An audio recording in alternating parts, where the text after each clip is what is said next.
તો રામ રામ ખેડૂત ભાઈઓ। તો આજે હું તમને બતાવવાનો છું રીંગણીના રોપા મોરપીસના, પણ એ પણ મોટા મોટા થઈ ગયા છે। એ રોપા બતાવવાનો છું, એટલે ફોલો કરી લેજો અને લાઈક કરતા જજો। તો આ છે આપણા કંઈક રોપા,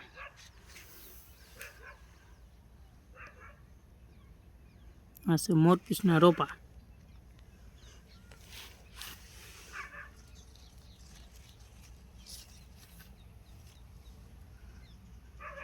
આવી રીતના કંઈક રોપા છે।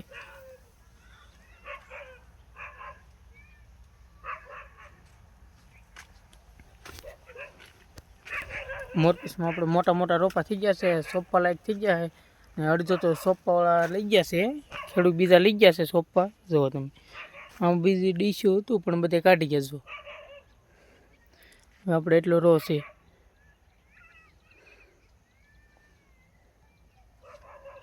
આપણે 3 બેડ છે નાના નાના હવે મોરપીસના। આપણે બીજો પણ મોરપીસનો રોપ થઈ જાય પાછો આપણો। આ નામાં જો એક ભાઈ આ રખવીને ગયેલા છે, એટલો અહીં અલગથી મેકો એ મેકતા ગયા। આપણે સારો રોપ થઈ ગયા છે, ટમેટે મરચી એ પણ થઈ જશે। આ એક ડીશમાં અમુક સિંગલ હોય, અમુક ડબલ હોય, એવી રીતના રોપા હોય બધે।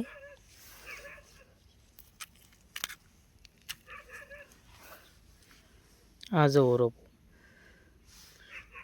આ પાછું ડબલ છે, નાના મૂળિયા જવો, મૂળિયાનો ફૂલ વિકાસ કરેલો છે। સોંપવામાં થોડુંક આ નાનું રોપવું હોય તોય હાલે। આવી રીતના બધે રોપા હોય, અમુક પાસે સિંગલ હોય, ડબલ હોય। હા, કોઈક સિંગલ કોઈક ડબલ એવી રીતના હોય આ બધે।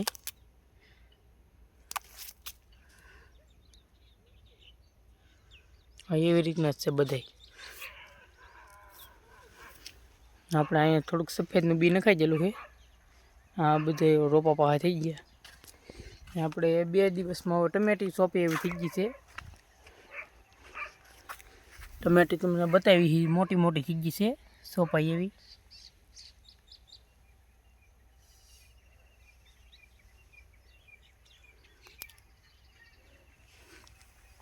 આપણે બધી થઈ ગઈ છે, આપણે મોરપીસ એ બધું છે।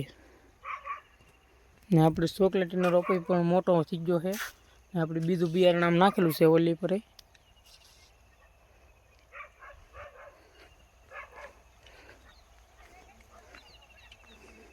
મરચી પણ સારી થઈ ગઈ।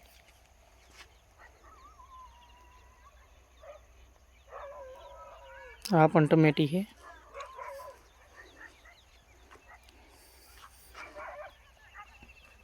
આપણે આખું પામ ભર્યું છે રોપાનું, ને તમે આ રોપા લેવા આવો તો આપણે ફોન કરીને આવવું, કારણ કે નાના હોય છે એટલે તમારે ફોટા મંગાવી લેવાના આ રોપાના,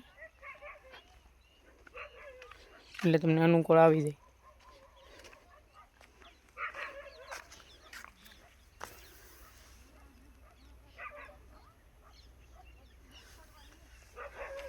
સાડા 3 ઇંચનું રોપવું છે આપણે અત્યારે। આ છે બધી મોરપીસનું છે, એવી રીતનું બધું છે નાખેલું આપણે। આ છે કોબીનો નાખેલો।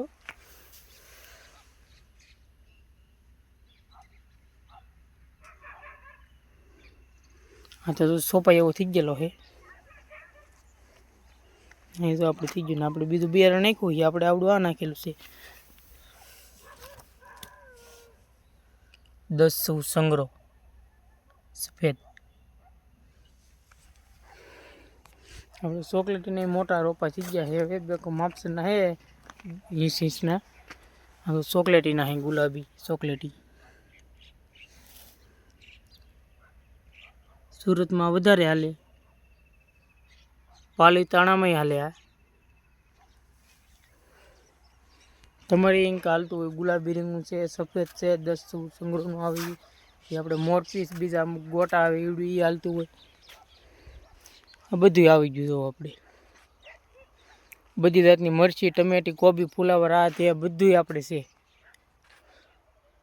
આપણે 5 જાતની રીંગણી છે ને 8 જાતની મરચી ટમેટીવાળું છે, બધું અલગ અલગ.